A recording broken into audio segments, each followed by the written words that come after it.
fellow life bookers.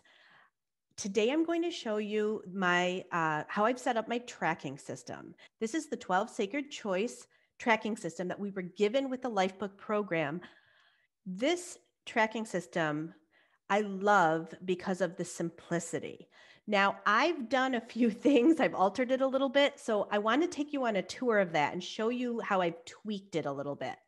I'm going to start off by sharing my screen, and let's just jump right into it. This is my January 12 Sacred Choice spreadsheet. It might not look totally familiar to you. I have changed the colors. So let me just go on. I have not yet done February. I think I've changed the dates, but that's what yours probably looks like. So don't be scared. I just happened to like purple. So I changed it to purple. But I'm going to actually start off by telling you that very first thing I did was go through, and we need to change the dates. Just make sure that the first day of the month starts on the correct day. So I've gone through and updated that already. And we're first going to jump back to December. And this is a suggestion I have for you, but my suggestion is making your number one sacred choice to track your choices. The tracking is what's critical. I mean, unless you look at it every single day, it may not necessarily happen. So I suggest making this your number one, top of the list in terms of sacred choices. I sit down every single morning and I look at my sacred choices for the day and fill in for the day before. I just want to point out a few things. The reason I really like this Excel spreadsheet is because it's so simple. It's a 1 or a 0. You plug in a 1 and it counts it. If you either leave it blank or fill in a 0, it won't count it. So it's really easy to just have this yes or no system, as John refers to, I think, the dot system. So it's just you either get a dot or you don't get a dot. So that's how this is already set up. However, I wanted to change it up a little bit. So my very second sacred choice is probably won't make sense to most of you, but I happen to have type 1 diabetes. So I have, and health and fitness is my absolute number one focus right now. My blood sugar is something that I track, and I wear a constant glucose monitor. So I have data at all times of where my blood sugar is at.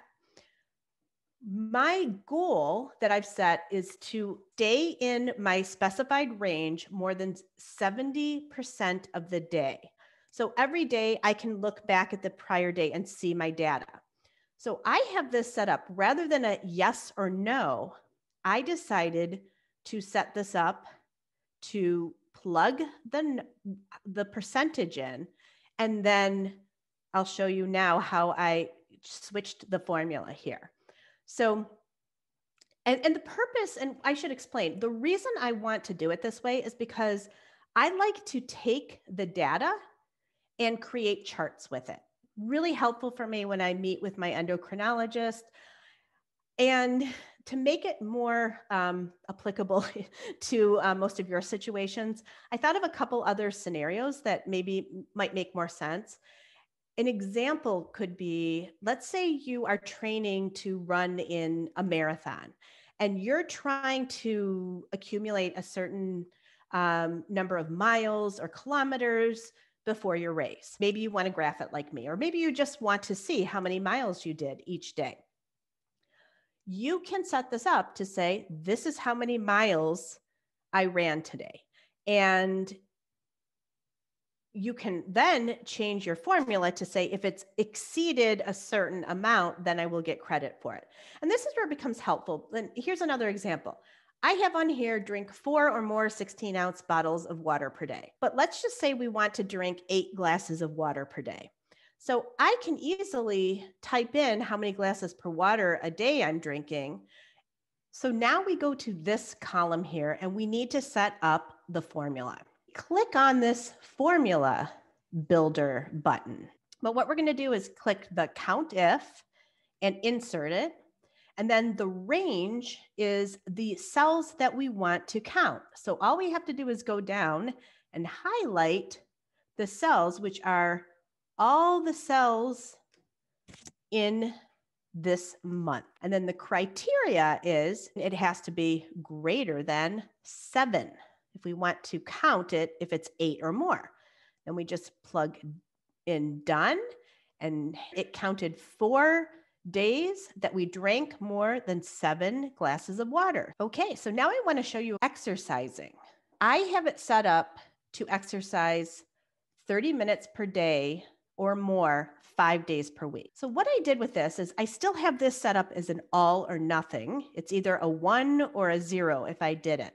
Because I only want to do it 5 days per week, what I need to do is count how many days I need to change the max goal here.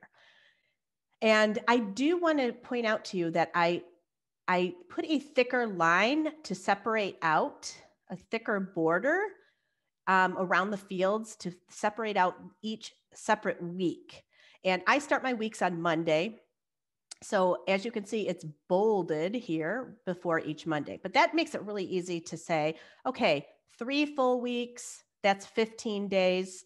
This is half a week, so I'll add 2 to that. And this is almost a full week, so let's say 3. So that's how I arrived at 20. And then I just changed this to 20. So that's how it will properly calculate the percentage of time that I reached that goal. Once I dial it in, then my plan is to either increase the amount of time that I'm exercising or increase the number of days. So I do want to show you here that I created some weekly and monthly goals. These are not the daily activities that are going to set up the habits that I'm trying to create. These are just things I want to record and track and remind myself. So I copied this and changed it to weekly goals and changed the title here to monthly goals and just added a few things.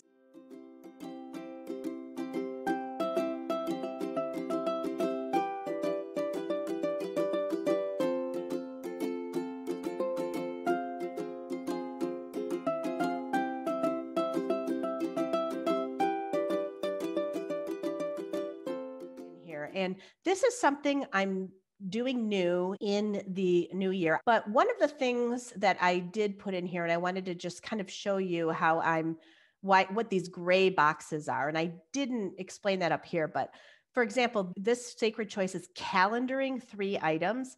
And this is a sacred choice for me because I am working on doing what I say I'm going to do when I say I'm going to do it.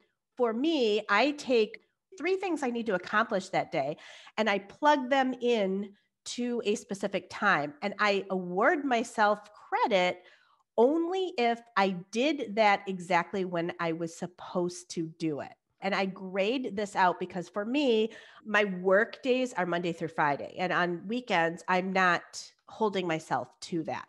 And as you can see here, I did not count the weekends. So I backed down my max goal to 23. These weekly goals now, what I'm showing you here is I have a date night with my husband and we are switching off weeks. So one week will be my week, the next week will be his week. So these weeks that are grayed out are the weeks that I'm not responsible for doing it. So the weeks that are white mean I have to plan the date. So I wanted to switch that to 2 as my max goal. My husband and I are planning on getting together once a week to do kind of a life book status, show each other accountability type meeting. Super handy if you have somebody in-house to be your accountability partner. But then I also have some monthly things, and these are just things that I want to get done every single month. Okay, so with that, I just want to cover a few more things. And like I said before, it's the tracking that is super critical in developing habits. I didn't always feel that way, but this is a game changer for me. Being able to look at what you've done and evaluate it is just everything. So my suggestion is start tracking. Hopefully you've gone through the mastery program or you're doing the 2021 Start Strong program. So I hope this video actually will help you in your quest for this year. But I suggest that you track for a month. And like John mentioned in a recent call, we are not going for 100% perfection here. If you're in the 60 to 80% range, that's great. But what's so great about tracking is you can see which goals you're sticking to and which ones are becoming habitual. If you're having trouble or struggling with one, maybe just ask yourself some questions. Take notice, get curious, wonder what's going on here. We're gathering data is my point that I'm trying to make. And part of gathering data is not making it mean failure. We're just trying to strive for continuous improvement. So when you're analyzing how you've done at the end of the month, we are not trying to beat ourselves up. And in part of that, I want to explain to you something that's, I think, really, really critical here and encourage you to not make achieving your goals mean failure. And I even want to go further to say that failure is necessary as we try to achieve our goals. It's what we make it mean that makes all the difference. So if you didn't do something, don't beat yourself up. Just notice. Maybe get, like I suggested earlier, get curious and try to understand why.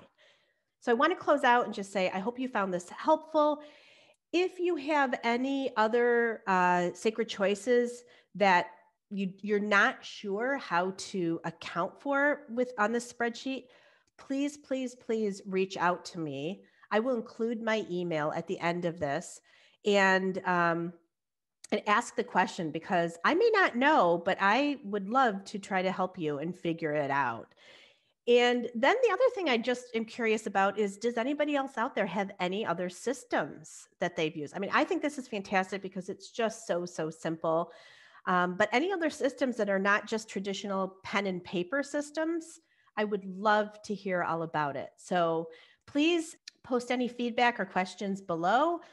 Feel free to reach out to me, and I look forward to seeing you on the membership platform.